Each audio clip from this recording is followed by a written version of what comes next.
अस्सलामुअलैकुम। PSL हंगामा में खुशामदीद कहते हुए मैं हूं ज़ीशान मलिक। PSL हंगामा presented by Sunsilk, powered by clear main cooling. हमारे पास जो पार्टनर हैं वो है जनाब पेल का। तो नाज़रीन, आज के प्रोग्राम का आगाज़ करेंगे कल के मैच से। कल एक अच्छा मैच हुआ। लाहौर कलंदर्स ने फ़तह हासिल की मुल्तान सुल्तान्स पे। कुछ समझ नहीं आया कि मुल्तान सुल्तान्स की अच्छी जो परफॉर्मेंस मोहम्मद रिजवान की, कप्तान की, वो भी काम नहीं है। जब भी रिजवान परफॉर्म करते हैं, सेंचुरी बनाएं या हाफ सेंचुरी स्कोर करें, अनफॉर्चुनेटली कह लीजिए वो मैच मुल्तान सुल्तान्स जीतती नहीं है। ऐसा क्यों होता है ये भी इस पर बात करेंगे। क्योंकि मुझे याद है माजी में तेंदुलकर की जब सेंचुरी हुआ करती थी किसी मैच में, तो उस मैच में इंडिया अक्सर हार जाया करती थी। और भी बहुत सारी ऐसी मिसालें मौजूद हैं। तो लाहौर कलंदर्स की ओवरऑल बैटिंग कैसी रही? सिकंदर रज़ा ने अच्छा परफॉर्म किया, उसके साथ साथ डेरिल मिचेल ने, जो कि उनसे तवक्को की जाती है उनकी परफॉर्मेंस की, वो हमें दिखाई दी है। नईम साहब की जनाब वापसी हुई है। समझ नहीं है कि पहले वो टीम से निकाले क्यों गए थे, आराम क्यों दिया गया था, फिर वापस आए तो क्यों आए हैं, और अगर आए हैं तो फिर उनको ज़ाहिर है ओपन ही उन्होंने करना था, ओपन किया, लेकिन कुछ नताइज जो हैं उनकी बैटिंग के वो कोई इतने हौसला अफजा नहीं हैं। फिर हमने अगेन सवाल हम ये भी करेंगे आज के प्रोग्राम में, जानने की कोशिश करेंगे कि क्या वजह है सिकंदर रज़ा अच्छा परफॉर्म भी कर रहे हैं, अच्छे बैट्समैन हैं, लेकिन उनको नीचे रखा जाता है। क्या उनके कहीं ऊपर जगह बनती है या नहीं? ये तमाम तर मामलात हैं जिस पर आज के प्रोग्राम में हम बात करेंगे। एज़ यूजुअल मेरे साथ मौजूद हैं लेजेंड्स जनाब सलीम मलिक साहब और सकलैन मुश्ताक साहब। अस्सलाम वालेकुम जनाब। वालेकुम अस्सलाम। मैच देखा जी मलिक साहब आपने? जो परफॉर्मेंस रही, पहले लाहौर कलंदर्स की बात कर लेते हैं। जो चेज़ किया उन्होंने 185 रन बनाए थे, मुल्तान सुल्तान्स ने 186 का हदफ था, कर लिया। 19 ओवर में बाद ही किया, लेकिन चलें कर लिया उन्होंने। जो काबिल ज़िक्र परफॉर्मेंस है डेरिल मिचेल की और सिकंदर रज़ा की, इस पर तबसरा आपका और ओवरऑल भी। देखिए ये सिकंदर तो मेरे ख्याल थ्रू आउट अच्छा परफॉर्म कर रहा है। वो पिछले आप 3-4 मैचेस जो जितने भी खेले हैं उसने परफॉर्म किया है, इसमें कोई शक नहीं। जी वह जो इनफॉर्म बैट्समैन होता है ना, ये इनको इस पर सोचना चाहिए लाहौर कलंदर को कि उसको थोड़ा ऊपर भेजना चाहिए। जो जगह बनती है कहाँ पर? अब्दुल्ला शफीक, डेरिल मिचेल, फ़खर ज़मान, सैम बिलिंग्स, 4 पे तो जा सकता है, जा सकता है, इजीली जा सकता है। देखिए ये जो मैं हमेशा इसलिए कहता हूँ कि कप्तान को ये सोचना चाहिए कि आपका इनफॉर्म बैट्समैन कौन है, उससे भरपूर फ़ायदा उठाना चाहिए। हर टूर्नामेंट में आप हर बंदा परफॉर्म नहीं करता। आप देखें बहुत सारे लोग आपको नज़र आ रहे होंगे जो बहुत पिछले उसको वार्नर को ले लें, उसने कितना उसका अच्छा रिकॉर्ड है, मगर इस टूर्नामेंट में अच्छा नहीं जा रहा। तो आपको हमेशा एज ए कैप्टन ये देखना होता है कि यार मेरा इनफॉर्म बैट्समैन कौन है, उससे फ़ायदा उठाया जाए। तो मेरा ख्याल है रज़ा से इनको पूरा फ़ायदा उठाना चाहिए। उसका नंबर 4 पे उसको करके, कई दफ़ा होता है कि एक नंबर सेट होता है ना, तो जब आपकी परफॉर्मेंस नहीं होती ना तो फिर ब्लेम गेम शुरू हो जाती है कप्तान को, जी मेरा नंबर चाहिए। हालांकि उससे फ़ायदा उठाना चाहिए। लेकिन वैसे एक मेहरबानी की है शाहीन आफरीदी ने, खुद नहीं आए, वो खुद नहीं आए सिकंदर को भेजते, खुद भी नहीं आए और उसको अली को भी नहीं भेजा, आसिफ अली को ऊपर नहीं भेजा ना। सिकंदर भाई, परफॉर्मेंस लाहौर कलंदर्स की बैटिंग आउटस्टैंडिंग, बड़ा इजी राइड था। आई थिंक जब 185 उन्होंने किया, मेरा ख्याल है ये पार स्कोर 200 प्लस था। अच्छा, यहाँ पे मेरा जहाँ तक होना चाहिए था, 200 प्लस होना चाहिए था। और बैटिंग भी ठीक चल रही थी। हाँ नहीं, अच्छा था, सारा कुछ था। कुछ चीज़ें ऐसी थी जो कि वो कर लेते, तो मेरा ख्याल है 200 प्लस था। ये कप्तान वाली स्टेटमेंट दे दी आपने। कौन सी? कप्तान हारने के बाद स्टेटमेंट दिया करते हैं ना कि 20 रन शॉर्ट। नहीं वो थे, क्योंकि देखें उस्मान खान का जो देखें उसने 3 गेंदों पे ना, एक छक्का और 2 चौके, कितने हुए ये? 4 आर और 6 14, 3 पे 14 है और बनाए उसने 18 है। तो अगले 14 गेंदों पे 5 रन है। यासिर ने 11 गेंदों पे, 11 गेंदों पे उस्मान खान की बात हो रही है। यासिर ने भी यही किया। यासिर का भी अगर देखें तो उसकी अच्छा वो है। रिजवान का भी अर्ली थोड़ा सा स्लो था, बाद में उसने कवर अप किया। कवर अप आप शुरू से करें और वो चलते चले जाएं। अगर आप थोड़ा सा और क्रिटिकल एनालिसिस करते हैं ना, तो आपको लगता है ऐसा है कि यार 185 इतनी एफर्ट पे ये है, तो क्या थोड़ी चीज़ और बेहतर की जाती तो 200 प्लस होता, डेफिनेटली होता। अब आप जब इस तरफ आते हैं तो इन्होंने बस जाहिर है ये चीज़ें थी, उन्होंने कहा यार 200 प्लस वाला विकेट है, 185 है, ये पार है, ब्लो पार, ठीक है, और उसको वो ऑपरेट करते चले गए। अभी जो बात हो रही थी सिकंदर रजा, मेरा ख्याल है सैम बिलिंग्स को इतना अच्छा परफॉर्म नहीं कर रहा, तो ये थोड़ा एक ऊपर और चला जाए। मोहम्मद नईम ऊपर से जो है वो उस तरह परफॉर्मेंस नहीं आ रही उसकी, तो मोहम्मद नईम, अब्दुल्ला शफीक आपका ओपनर है, तो इसको अगर स्विच कर दिया जाए, ओपनर को ओपनर की जगह पे रख दिया जाए, एक एक्सपीरियंस प्लेयर है, क्योंकि आप आगे जा रहे हो, अगले राउंड में मैचेस जो है ना वो एलिमिनेटर की तरफ जाने हैं, तो उससे पहले अगर आप अपना जो ओपनर है उसको उसी जगह पे फिट कर दें। नईम बच्चा है अभी, तो उसको थोड़ा सा नीचे ले आएं, और ये सिकंदर रजा अच्छी परफॉर्मेंस दे रहा है, सैम बिलिंग्स थोड़ा सा स्ट्रगल कर रहा है, उसको ऊपर करके उस नीचे कर दें। तो ये थोड़ी सी चीजें, जैसे अभी मलिक साहब ने कहा कि जो इनफॉर्म बैट्समैन है उससे आप फायदा उठाएं, बिल्कुल ठीक है, तो उसको और ऊपर ले जाएं, उसको थोड़ा नीचे ले आए, अब्दुल्ला शफीक ऊपर चला जाए, मोहम्मद नईम थोड़ा नीचे आ जाए, आसिफ अली सही नंबर पे बैठ गया। आपको लगता है कि अब इस स्टेज में आके इस तरह के एक्सपेरिमेंट्स करने चाहिए? देखिए, अगर आपने पहले चीजें सही ना की हो और बाद में आपको चीजें सही नजर आ रही हो तो व्हाई नॉट। अच्छा, हर्ज कोई नहीं है, व्हाई नॉट। अगर आपने 6 मैच हो चुके हैं इनके अब तक, हाँ, तो अभी रेस में तो है ना, तो आपने अगर पहली चीजें वो नहीं हुई, आप एक्सपेरिमेंट कर रहे हैं और आपको समझ आ रहा है कि हाँ यार ये इनफॉर्म बैट्समैन है, ये कॉम्बो अच्छा बनता है, ये नंबर अच्छे चल रहे हैं, तो आपको व्हाई नॉट, आपको करना चाहिए, you have to be flexible. बिल्कुल ठीक है। अच्छा, लाहौर कलंदर्स की बैटिंग की तो बात की है मलिक साहब, जरा मुल्तान सुल्तान्स को भी जरा पोस्टमार्टम कर लें इनकी बैटिंग का। रिजवान ने अच्छा जो है स्कोर किया, 76 रन नॉट आउट बनाए उन्होंने, सिकंदर रजा ने, कामरान गुलाम ने सॉरी उनका साथ दिया 52 रन के साथ। जैसे सकलैन भाई कह रहे हैं, ये अगर स्कोर 200 तक इनको करना चाहिए था, जिस तरह की बैटिंग चल रही थी, और अगर कर लेते तो शायद ये जीतने की पोजीशन में होते। कम है स्कोर ये 185। देखें, जैसे अभी सकलैन ने कहा ना कि कुछ लोग शुरू में बहुत स्लो खेले, जैसे रिजवान था, अगर आप उसका अर्ली देखें, ये जो होता है ना कि पहले अपना स्कोर करना फिर टीम के लिए खेलना। हमारे माजी में बहुत से कप्तान ऐसे गुजरे हैं जिनको बनी बनाई वैसे स्टेज मिल जाती थी कि ऊपर से 4 आउट हो जाते थे, उनको स्लो खेलने का मौका मिल जाता था। तो यहाँ डिफरेंट है, T20 में आपको रन रेट लेके चलना पड़ता है जी। अगर आप पहले अपने लिए खेलेंगे, उसके बाद बेशक आपने 185 कर लिया बाद में तेज़ खेलने से, मगर वो जो बॉल ज़ाया हुए होते हैं ना, वो तो फिर आपका निकल गया ना, नहीं हो सकता वो। अगर आप कम है T20, बिल्कुल सकी ने जैसे कहा ना कि आपको शुरू से एक मोमेंटम उसको रखना पड़ता है आपको, कि यार टारगेट सेट करना होता है कि ये विकेट कैसा बिहेव कर रही है, मुझे इसको यहाँ तक लेके स्कोर 200 प्लस करना है। मैं यहाँ यासिर खान की थोड़ी सी बात करूँगा कि यासिर खान को अगर आप देखें ना, ये अच्छा खेलता है, आके अटैकिंग प्लेयर है, ऊपर से तेज़ खेलने की कोशिश करता है। जो सकी अभी बात कर रहे हैं ना, दूसरे प्लेयर की, गुलाम की शायद कर रहे थे आप, इसी तरह अगर आप इसकी इनिंग देखें ना, इसने 6 रन मारे, उसको हारिस को छिक्का मारा, चौका मारा सीधा, ठीक है, पोल पे छिक्का मारा, सीधा चौका मारा। अब देखें, क्रिकेट में ना पिक एंड चूज़ होता है, आप अगर सही बॉल को पिक करके हिट नहीं मारते ना, तो आप कभी स्कोर नहीं करेंगे। हर बॉल आपको चौके छिक्के वाला तो लग जाए तुक्का, मगर तुक्का कभी कभी लगता है। अब वो जो जिस बॉल पे वो आउट हुआ, वो ना शॉर्ट पिच थी ना आगे थी, जस्ट शॉर्ट ऑफ ज़रा सी थी कि जिसको पुल नहीं लग सकती थी, बेसिकली थी टांग पे। अगर आप उसको फ्लिक करते तो मेरा ख्याल है एक तो आप 10 रन ले चुके हुए थे, आपने उसको पुल मारने की कोशिश की, टॉप पे बॉल लगा, क्योंकि टाइमिंग ही नहीं हो ही नहीं सकती टाइमिंग, तो वो कैच आउट हुए।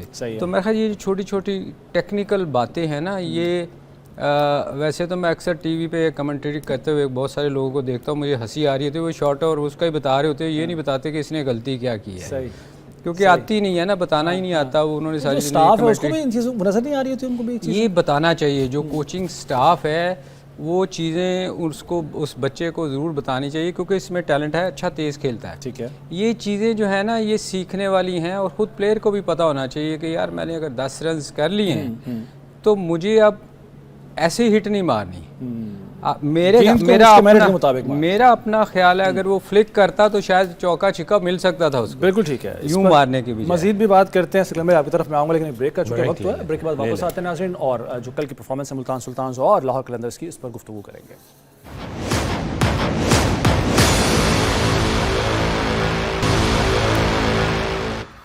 एक बार फिर खुशामदीद कहते हैं आपको पीएसएल हंगामा में। तो मैच की बात हो रही है मुल्तान सुल्तान्स लाहौर कलंदर के दरमियान। सकलैन भाई का ख्याल ये है कि ये 185 रन जो है ये कम है, ये तकरीबन अगर 200 तक होता तो एक फाइटिंग टोटल होता। लेकिन सर अगर बॉलिंग देखें, उधर हारिस रऊफ ने जो बॉलिंग की है आखिरी ओवर में उसको 20 रन पड़े हैं, ये तो 185 भी शायद ना होता, उससे तो पूरा मौका दिया कि चलो यार थोड़ा सा स्कोर कर लो, इज्जत रह गई थोड़ी सी 185 के टोटल के साथ। हारिस को हालांकि एक्सपीरियंस्ड बॉलर है और इंटरनेशनली खेलता रहा है, ये एंड में तो बड़ा प्रेशर वो टाइम होता है ना जो आखिरी ओवर होता है खास तौर पर, क्या हुआ?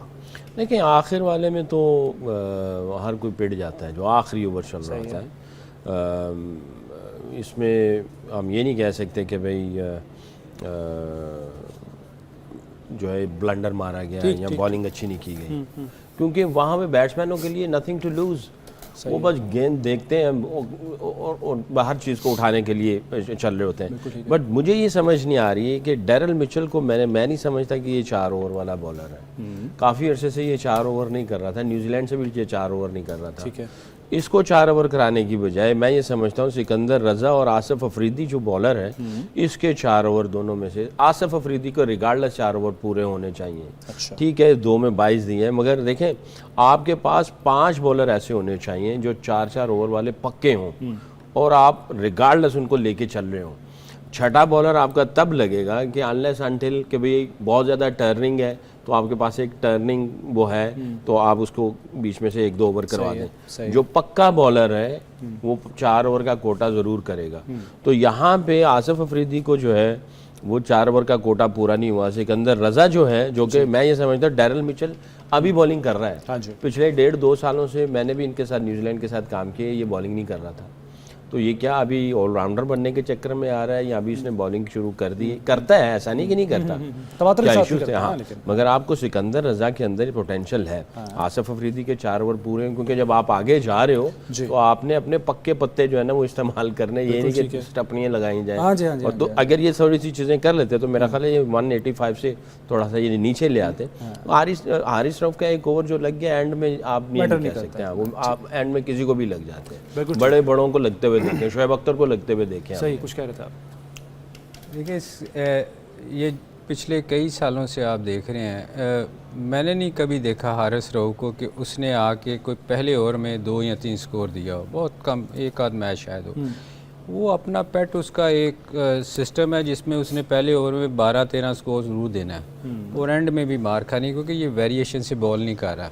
ये आके पता नहीं ये सोचता है कि शायद मैंने मार देना है बॉलर को, तेज गेंद कराने के चक्करों में होता है। इसमें जो सबसे बड़ी गलती जो है ना, अगर आप देखें, जो मैं समझता हूँ, हो सकता है मैं गलत हूँ, मुझे लगता है कि ये इतना क्रीज से पीछे बॉल करता है।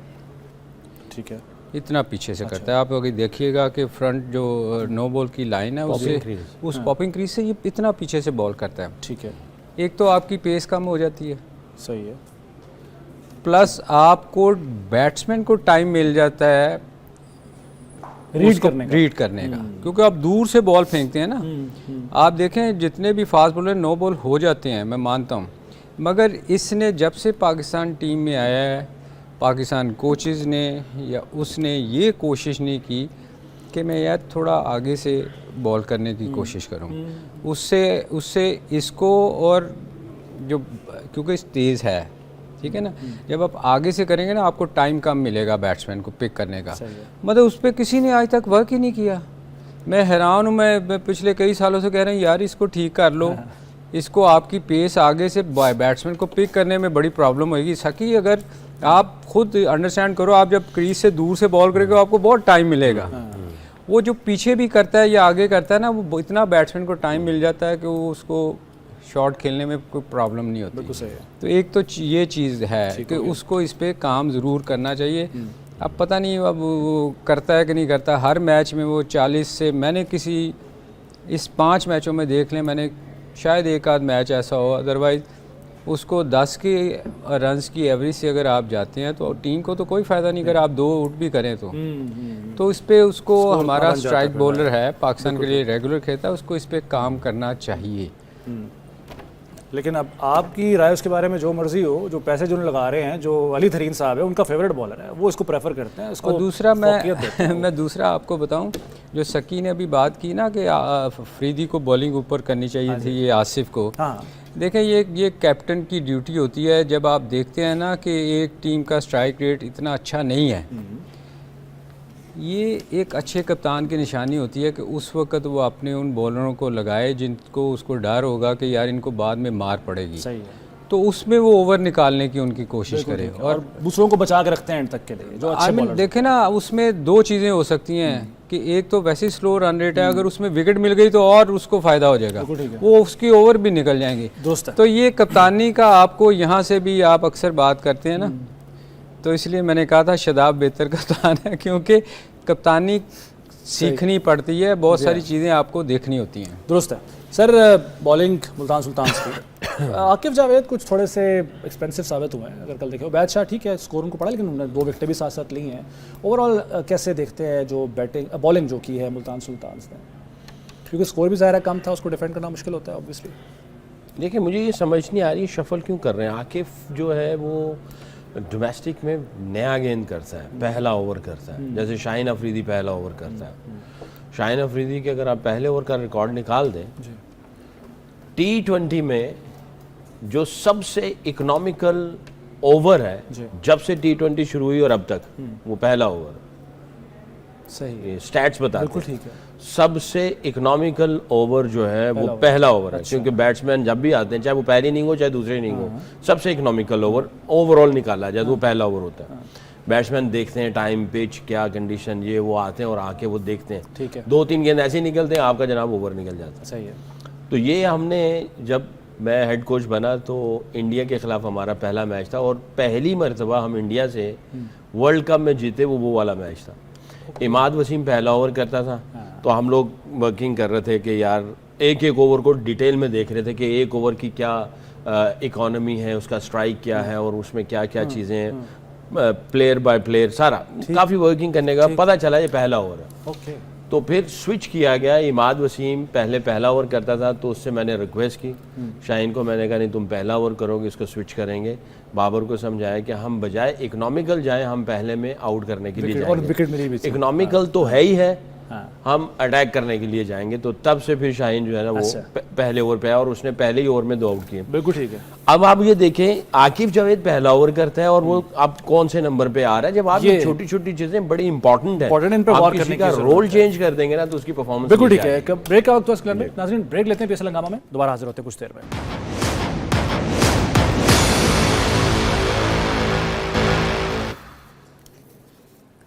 पीएसएल हंगामा में एक बार फिर खुशामदीद नाज़रीन। जो इस वक्त टेबल है, पॉइंट्स टेबल, उसमें इस्लामाबाद यूनाइटेड सर फहरिस्त है। 5 मैचेस खेले हैं, 5 जीत रखे हैं। सबसे नीचे हैं मुल्तान सुल्तान, 6 मैच वो खेल चुके हैं और उसमें से वो सिर्फ 1 जीते हैं, 5 वो हारे हैं। लाहौर कलंदर्स और कराची किंग्स के भी 6-6 मैच हो चुके हैं, पेशावर ज़ल्मी के 5 और क्वेटा ग्लैडिएटर्स के अभी तक 4 मैच हुए हैं। आज जो मैच होने जा रहा है वो भी क्वेटा ग्लैडिएटर्स और पेशावर ज़ल्मी का ही है। मलिक साहब, पेशावर ज़ल्मी बामुकाबला क्वेटा ग्लैडिएटर्स, कौन सी टीम ज़्यादा मजबूत है, स्ट्रॉन्ग है, बेहतर पोजीशन में है जीतने की? ये दोनों टीमें देखें, दोनों टीमें एक जैसे ही परफॉर्म कर रही हैं। यानी बुरा परफॉर्म करें दोनों? नहीं, मतलब इतना कोई आउटस्टैंडिंग नहीं है। जैसे मतलब इस्लामाबाद आपको नज़र आती है कि एक ही टीम अलहदा नज़र आ रही है, बाकी जितनी भी टीमें हैं वो एक दिन बहुत अच्छा खेल रही हैं, दूसरे दिन आपको स्ट्रगल करते हुए नज़र आ रही है। तो दोनों ठीक टीमें हैं, मगर मेरा ख्याल है इसमें एज किसको हासिल है अगर जो लाइनअप है इनकी देखें तो? यार T20 में आपको बताऊं, ये बड़ी फ़नी सी गेम है। उस दिन एक तो पहले 6 ओवर बड़े वाइटल होते हैं जी, फिर उसके बाद उस दिन जो थोड़ा सा बेहतर खेलती है वो नज़र आता है कि यही टीम जीतेगी। मगर मुझे लगता है कि थोड़ा सा ये जो है ना पेशावर को एज हासिल है, आप समझते हैं? पेशावर मुझे थोड़ी सी बेहतर नज़र आती है, मगर मैं वही 40-60 वाला काम करते हैं हम। उधर से भी आप लेके नहीं जा सकते, ये नहीं कह सकते कि कोयटा की इतनी बुरी टीम है। पिछला मैच उन्होंने बड़ा अच्छा जीता था और एक्सपीरियंस बॉलर हैं जैसे आमिर है और भी हैं। तो मगर मैच इनका ना एक जैसा ही होना है। सही है, कोई वो बहुत ज़्यादा फ़र्क नहीं होएगा। ज़्यादा फर्क नहीं होगा। सर जी, दो मैचेस दोनों ने जीत रखे हैं, अगरचे खेले उन्होंने ज़्यादा हैं, पेशावर ज़ल्मी ने 5 मैचेस खेले और कोयटा ने 4। आपके ख्याल में कौन सी टीम बेहतर पोजीशन में? देखिए दोनों एक ही स्टैंडर्ड की क्रिकेट खेल रहे सही हैं है। और कोई ऐसा नहीं है कि जिनके तीनों ही यूनिट जो है ना इम्प्रेसिव हमेशा काम करें। साइम स्ट्रगल कर रहा है, पेशावर ज़ल्मी जो है ना इसको बड़ा मिस कर रहे हैं। अगर साइम अब अगर जाके पकड़ता है ना अपना मोमेंटम, वैसे 8, 7, 6, 7 मैच हो गए हैं। हाँ हो गए वही ना, हाँ तकरीबन पेशावर में 5 हो गए। तो अगर साइम मोमेंटम पकड़ता है तो इनको काफ़ी जो है ना वो फ़र्क पड़ेगा। बाबर की जो वापसी हुई है वो किस हद तक फ़ायदेमंद होगी पेशावर के लिए, क्योंकि ज़्यादा कॉन्फिडेंस तो आता है। बाबर और आमिर का आज मुकाबला होगा। आमिर ने जब पिछला एग्रेशन दिखाया बाबर को, तो बाबर आएगा कुछ बताने के लिए। गालिबन लाहौर में खेल रहे ना, कज़ाफ़ी स्टेडियम में मैच है, तो लाहौर में उसके फ़ैन भी है, तो बाबर बताएगा आमिर को इस मरतबा। तो आज कॉन्टेस्ट इन दोनों के दरमियान होना चाहिए क्योंकि आमिर तो आता है, जब भी बाबर आता है वो अपना एग्रेशन दिखाता है। तो आई थिंक बाबर को भी अपना एग्रेशन का तोड़ दिखाना चाहिए आज। तो बाकी अगर देखा जाए तो दोनों पैची परफॉर्मेंसेस दे रहे हैं। सही है। साइम का अगर चलता है ऊपर से कुछ स्टार्ट देता है उसको, तो मेरा ख्याल है कुछ डिफरेंस डालेगा। वरना ये है कि पिछला जो मैच कोयटा ग्लैडिएटर ने खेला और जो सर विव का जो एटीट्यूड नज़र आ रहा था बेंच के अंदर, वो उधर डग आउट के अंदर, तो आई थिंक काफ़ी इनका कॉन्फिडेंस का हाई होगा पिछले मैच की, क्योंकि बहुत ही लो टोटल को उन्होंने डिफेंड किया हुआ है। विव का ज़्यादा नज़र आ रहा था। विव तो हमारे से ज़्यादा वो अच्छा बाबर, एक ज़ाहिर है कॉन्फिडेंस भी आता है। कॉन्टेस्ट जिसकी बात करें आमिर के साथ उसका होगा, वो तो नज़र आएगा ही ऑब्वियसली, लेकिन कप्तानी जो है उनकी ऑब्वियसली बाबर बेसिकली अगर आप बाबर देखें ना, वो इतना अग्रेसिव प्लेयर नहीं है। ठीक है। जैसे फ़खर है, फ़खर को उसने एक मैच में फास्ट बॉलर ने तंग करने की कोशिश, उसने छिक्का मारा था गुस्से में। मगर बाबर में उस तरह अग्रेसिव नहीं खेलता वो। ऑब्वियसली बॉलर को एज होता है, अगर वो आउट कर गया तो उसके जहन में ये भी होगा कि यार इसने आउट कर दिया तो इसने तो टांगे चला देनी है, कभी हाथ चलानी है इधर उधर। हाँ, तो मेरा ख्याल है वो कोशिश करेगा कि, मेरा अपना ज़ाती ख्याल है कि वो कोशिश करेगा कि इसके 2 ओवर निकालूं।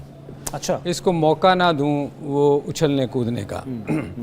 तो वो ऑब्वियसली एक एज ए बैट्समैन, देखें मेरे जैसा बैट्समैन जो था ना, वो मैं भी थोड़ा सा गुस्सा कर जाता था। अच्छा। मतलब ये डिपेंड करता है ना बैट्समैन पे। तो मेरे ख्याल वो कोशिश ये करेगा कि थोड़ा वो इतना ज़्यादा अग्रेसिव नहीं है। सही है। आप उसकी पहली इनिंगें भी देख लें तो वो खेलेगा अपनी स्टार्ट में। मगर जो लास्ट मैच खेला था उसमें बड़ा अग्रेसिव खेला। उसके अच्छा लगा कि उसने स्ट्राइक रेट अपना बेहतर किया था। तो आई होप कि इस मैच में भी वो अपना रिपीट करेंगे उसको। बिल्कुल ठीक है। सचिव, बॉलिंग में आमिर की तो आपने बात कर ली है, अगर ओवरऑल बाकी बॉलर्स की अबरार अच्छा परफॉर्म कर रहा है। मुझे कोयटा ग्लैडिएटर्स की बॉलिंग जो है ना वो ज़्यादा बेहतर लग रही है। अच्छा। हाँ, क्योंकि पिछला मैच जिस तरह उन्होंने डिफेंड किया है, हाँ, छोटे बॉलर्स, हाँ, और जिस तरीके से उन्होंने प्रेशर क्रिएट किया है, डॉट बॉल लेके आए और जहाँ पे विकेट चाहिए उन्होंने विकेट लेके दी है, तो आई थिंक इनको काफ़ी क्लैरिटी होगी अपने बॉलिंग प्लान के अंदर। बैटिंग में ये स्ट्रगल कर रहे हैं, बट इनके बॉलिंग प्लान के अंदर जो है ना इनको काफ़ी क्लैरिटी है। दूसरी साइड पे अगर देखते हैं तो अली रज़ा बॉलिंग कर रहा है, लूक वुड करता है नहीं करता। आरिफ यकूब ने अच्छी परफॉर्मेंस दी है। अलजारी जोसेफ जो है वो भी थोड़ा पैची चल रहा है, कभी करता है 2 ओवर अच्छे करते हैं, 1 ओवर गंदा कर देता है, फिर इस तरह चल रहा है। और इनकी बॉलिंग अगर देखी जाए तो मुझे कोयटा ग्लैडिएटर की बॉलिंग ज़्यादा कदरे बेहतर लगती है। बैटिंग में दोनों जो है वो बिल्कुल वैसे ही हैं, ऐसा नहीं है कि बहुत ही आउटस्टैंडिंग किस्म का। बाबर ने थोड़ा लोड उठाया हुआ है, टॉम ने थोड़ा उठाया, हारिस बहुत अच्छा, तलत बहुत अच्छा चल रहा है बैटिंग के एतबार से। सही परसेंटेज पे आ जाए, I think I will give 50-50 this time. Right. चलिए जी, वक्त खत्म हो गया है। नाज़रीन, PSL हंगामा से इजाज़त दीजिए। अल्लाह हाफ़िज़।